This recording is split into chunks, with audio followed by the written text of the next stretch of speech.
പശ്ചിമേഷ്യൻ യുദ്ധം അവസാനിപ്പിക്കാൻ ഇറാൻ സമർപ്പിച്ച സമാധാന നിർദ്ദേശത്തെ പൂർണ്ണമായും തള്ളി യുഎസ് പ്രസിഡന്റ് ഡൊണാൾഡ് ട്രംപ്.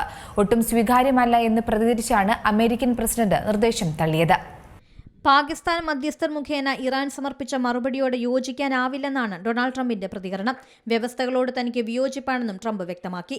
സമാധാന നീക്കത്തിന്റെ ഭാഗമായാണ് പാകിസ്ഥാൻ വഴി ഇറാൻ പുതിയ നിർദ്ദേശങ്ങൾ കൈമാറിയത്. എന്നാൽ ഇറാന്റെ ആണവ പദ്ധതികളുടെ കാര്യത്തിൽ വിട്ടുവീഴ്ചയില്ലാത്ത നിലപാടാണ് ട്രംപ് സ്വീകരിച്ചത്. ഇറാന്റെ ആണവശേഷി പൂർണ്ണമായും ഇല്ലാതാക്കുക എന്ന അമേരിക്കയുടെ കർശന ഉപാധിയെ ടെഹ്റാൻ എതിർക്കുന്നതാണ് നിലവിലെ തടസ്സം. രണ്ട് രാജ്യങ്ങൾ തമ്മിലുള്ള നയതന്ത്ര ചർച്ചകൾ വഴിമുട്ടിയതോടെ പശ്ചിമേഷ്യയിൽ നിലനിൽക്കുന്ന യുദ്ധ സാഹചര്യം കൂടുതൽ സങ്കീർണമായി. വിട്ടുവീഴ്ചകൾക്ക് തയ്യാറാകാതെ ഇരുപക്ഷവും നിലപാടുകൾ ഉറച്ചു നിൽക്കുന്നത് വെടിനിർത്തലിലേക്കുള്ള സാഹചര്യം ഇല്ലാതാക്കുന്നു. വരും ദിവസങ്ങളിൽ അമേരിക്ക കൂടുതൽ കർശനമായ നടപടികളിലേക്ക് നീങ്ങിയേക്കുമെന്നാണ് സൂചന. ആദ്യം യുദ്ധം നിർത്തൽ, പിന്നെ ഹോർമുസ് തുറക്കൽ, ഉപരോധങ്ങൾ നീക്കിയ ശേഷം പിന്നീട് ആണവ ചർച്ചയെന്നായിരുന്നു ഇറാന്റെ നിലപാട്. കീഴടങ്ങലോ വിട്ടുവീഴ്ച ഉണ്ടാവില്ലെന്ന് ഇറാൻ വ്യക്തമാക്കിയിട്ടുണ്ട്.